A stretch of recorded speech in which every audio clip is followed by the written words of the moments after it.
Allez. Clear.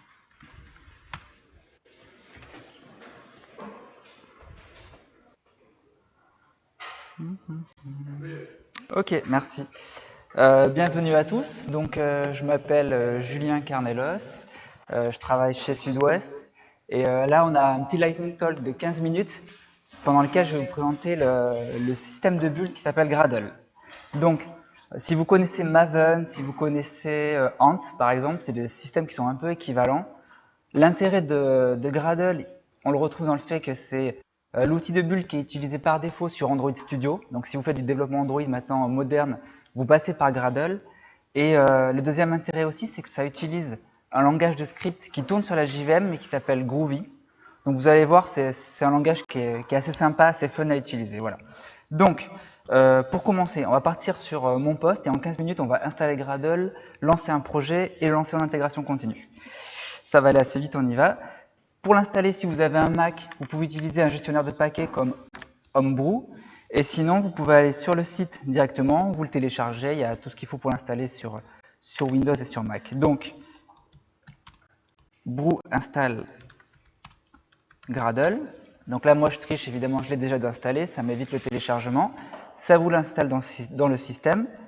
Et à partir de là, vous avez la ligne de commande qui s'appelle Gradle qui vous permet d'exécuter vos buts. Voilà. Donc là, il tourne, il est installé, tout va bien. Ce qu'on va faire, c'est qu'on va commencer par créer un projet à partir de zéro. Donc pour ça, on va utiliser les initialiseurs. Donc là, en l'occurrence, je vais créer un projet de type Java, donc une librairie Java. Je prends mes petites notes pour aller plus vite.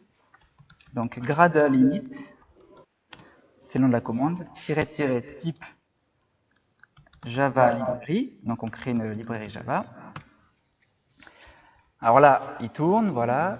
Il va nous créer deux tâches. Donc là, ce qu'on voit, les deux points wrapper et deux points init qui sont ici, ça veut dire qu'il lance deux tâches les unes à la suite des autres, le build des success. Alors, la première tâche qu'on voit, le init, ça veut dire qu'il va créer toute la structure du projet Java avec un certain nombre de conventions. Alors, sur la gauche, c'est un petit peu petit, mais en gros, vous voyez donc des dossiers Gradle, vous voyez deux fichiers Gradle qui sont les settings, le build. Et la deuxième tâche qu'il a créée également et qui est très importante dans l'esprit Gradle, en fait, c'est le wrapper. Ce que le wrapper signifie, ça veut dire qu'il embarque dans votre projet de quoi se générer et se produire tout seul. Donc, à partir de cette tâche-là, je suis dans le même dossier où j'ai aujourd'hui mon projet que je viens d'initialiser. J'ai un exécutable, donc le Gradle W, qui est un script shell. Pour Windows, là, il y a le Gradle W qui est un point bat, pardon, et qui permet de démarrer sous Windows.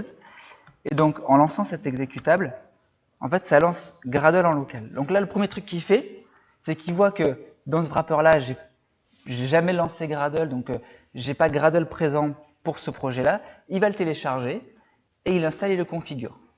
Et vous verrez que tout à l'heure, quand on va lancer ce projet-là, alors ça marche aussi pour un autre poste, mais si vous lancez l'intégration sur un serveur qui n'a pas Gradle d'installer, que vous n'avez pas préconfiguré, quand vous lancez le wrapper pour la première fois, il se débrouille, il va télécharger les binaires et il le met en place.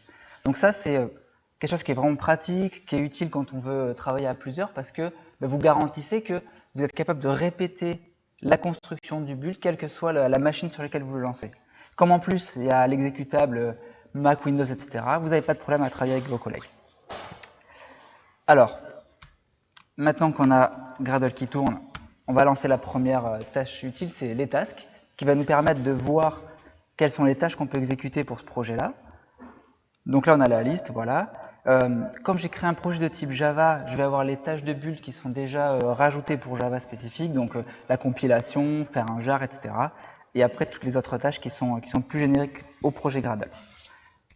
Alors, le premier exemple qu'on va faire, c'est que la librairie qu'on a, enfin le projet de Java librairie qu'on a créé par défaut, donc par convention, il y a un dossier SRC, il y a un dossier main qui va contenir tout le code Java, un dossier test pour nos tests unitaires.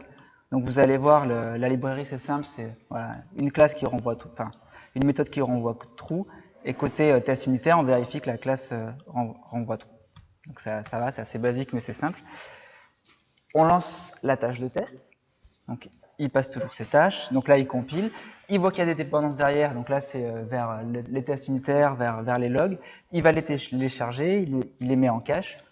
Il lance le projet. Voilà. Donc la tâche finale, c'est la tâche de test. Elle est réussie. Tout va bien. Si je relance l'exécution de la tâche de test, il y a aussi un système qui est intéressant, c'est que il va voir s'il y a eu des changements et des modifications qui ont des impacts sur la suite. Là, par exemple, comme j'ai pas touché à mon code source, j'ai pas touché non plus à mes classes de test, pour lui, il considère que tout est up-to-date. Donc chaque tâche, en fait, par dépendance, il sait qu'il n'a pas besoin de les réexécuter. Donc ça, c'est très utile quand on arrive sur des gros projets où on a l'intégration de ressources, où on a aussi du multi-projet. En fait, il va aller beaucoup plus vite quand il va détecter que les choses n'ont pas bougé. Alors, on va aller faire quelque chose d'assez fou. On va rajouter une méthode sur notre librairie. Voilà. Donc, j'écris mon code.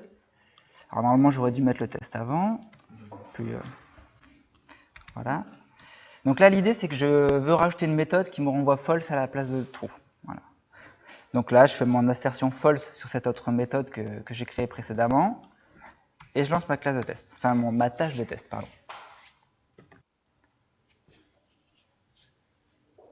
Donc ça tourne. Voilà, bon. J'ai une erreur, le test a échoué.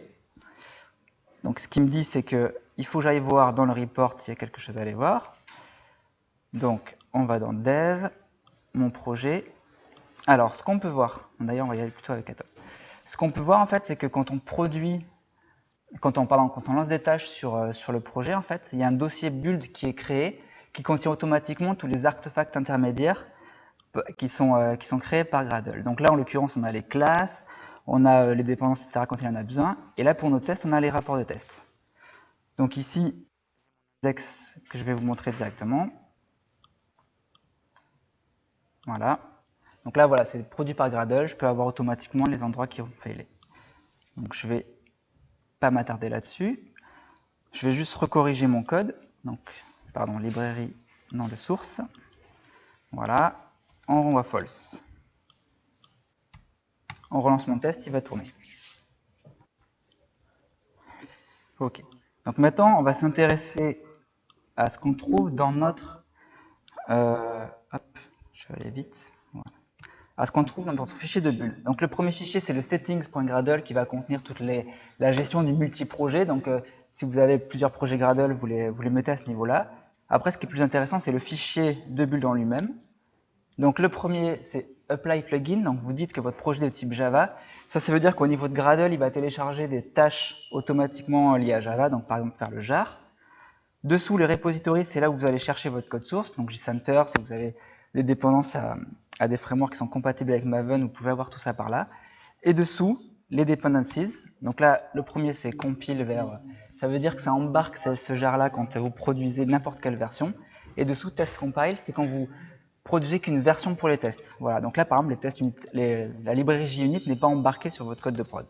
Donc moi, je rajoute une dépendance avec JSON de chez Google. Je rajoute une méthode qui permet de vérifier si du JSON est valide, voilà. Et derrière, dernière étape, c'est le test unitaire qui passe mon cas. J'enregistre et je repasse en test. Donc là, qu'est-ce qui va changer? J'ai rajouté du code, donc il est obligé de recompiler. J'ai rajouté une librairie, une dépendance. Il faut qu'il résolve aussi. Donc il tourne, il va me télécharger la librairie, il lance le test et tout se passe bien. Ok. Donc maintenant, on va aller jouer un petit peu avec ce fichier-là, Gradle. Première chose, on va aller... Donc il y a une tâche jar qui build le jar. On va aller l'améliorer en lui rajoutant des options. Donc pour ça, là par exemple, c'est du Groovy, c'est presque du Java on va dire, mais différent sur l'écriture. Je crée une variable qui s'appelle version, je lui associe le 1.0 comme valeur. Je prends ma tâche jar, je lui dis quand c'est le manifeste, rajoute également ces attributs-là qui sont précisés dessous. Je reprends le Gradle et je lance la tâche de jar. Donc il va tourner, il y a des dépendances vers la compilation, on va voir que ça tourne. Et surtout derrière, voilà, il produit mon jar qui est derrière. Hop, je repasse sur Atom. Dans le build, lib, j'ai mon jar. Ici, si je regarde le manifeste, je vois qu'il y a bien les deux valeurs que j'ai rajoutées qui sont dedans. Quand je vous disais que le langage Groovy, voilà, c'est un peu différent du Java, c'est par exemple vous allez avoir des différences un peu syntaxiques qui permettent d'aller plus vite dans l'écriture. Par exemple, les parenthèses qui sont comme ça, facultatives. Là, vous allez voir que le build tourne sans problème. Ok. Donc là, on va utiliser une autre tâche. C'est l'upload qui va nous permettre de... Voilà.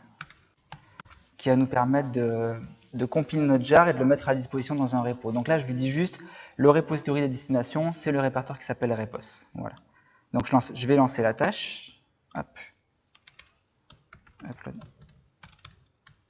Archive. Voilà. Donc là, vous allez l'avoir tourné. Donc il va passer par le jar et après il va... Voilà. Donc, comme tout était à jour jusqu'au jar, il ne s'est pas embêté, il a été directement. Lancer la dernière tâche upload archive.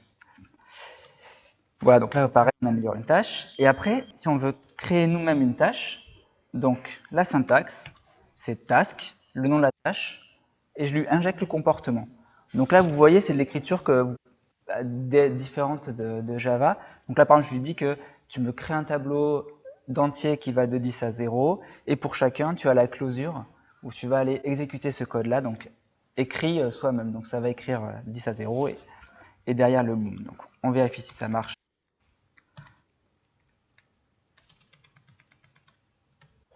Count, voilà. Donc ça tourne, on voit que la tâche elle-même est exécutée. Ce qui va être plus intéressant, c'est de prendre cette tâche-là et de la rendre dépendante à la tâche d'upload d'archives. Comme ça, vous êtes dans l'idée que une fois que vous avez fini d'archiver votre jar, vous voulez, je sais pas, envoyer un mail, vous voulez prévenir quelqu'un, voilà, envoyer un message sur Slack, au hasard. Voilà. Donc là, vous voyez, les tâches se déroulent. Et d'ailleurs, on a le bon. Ok, donc là, j'ai mon projet, il est terminé. C'est celui-là que je vais mettre en intégration continue. Donc, comment je vais faire? Alors, donc là, je suis dans mon dossier de projet. Ce que je vais faire, c'est que je vais me mettre en situation. Donc, j'ai un Jenkins qui tourne derrière, sur l'autre fenêtre. Voilà. Je crée un nouveau job, BDXIO, projet freestyle. Ok. Sauver. Je le fais tourner à vide. Ok. Donc il tourne et il ne fait rien, mais il ne plante pas. Je reprends mon projet qui est ici. Alors je vais effacer les artefacts qui ont été créés intermédiaires, comme ça me permet de vraiment simuler que je pars sur une situation propre. Donc là, le point Gradle qui est le fichier de son cache local, le dossier de build qui est tous les artefacts que lui génère, voilà. Et je vais également aller dans un autre endroit. Donc là, je suis dans mon home user, dans un répertoire qui s'appelle .gradle, qui contient tout le cache local, tout ce qui télécharge, etc. Donc là, ça simule que en fait, donc -rf étoile, je fais attention au RM évidemment, je suis au bon endroit, c'est bon, voilà. Donc là, mon système ne connaît plus Gradle, voilà. Et donc dernière étape, je prends mon projet et je vais aller simuler s'il était déposé sur un dossier Git ou quoi que ce soit. Voilà, donc je vais dans le Jenkins, le job Bordeaux.io, le workspace, qui est vide puisqu'il n'y a rien dedans, et là je colle mon projet. Une fois que je fais ça, je reviens dans Jenkins, j'édite mon projet, donc voilà, on imagine ça le prend de Git, et une fois que ça l'a pris de Git, bah, le build finalement ça devient hyper simple, c'est tu lances localement le wrapper en 40. Je sauvegarde, et là mon script de build il est terminé, et je sais qu'il marchera quel que soit l'environnement. On lance le build, on va regarder ce qu'il y a dans la console. Première étape, ben il va télécharger Gradle. Il l'a pas.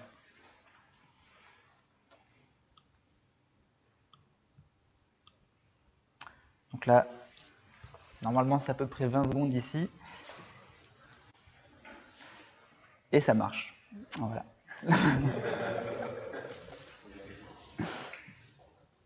C'était plus rapide tout à l'heure.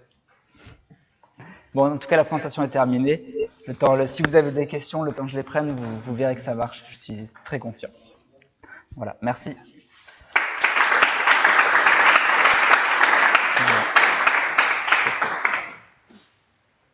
Il y a des temps de questions Oui? Non? Bon, il n'y a pas le temps pour les questions, mais vous pouvez en voir. Il n'y a pas de souci. Merci.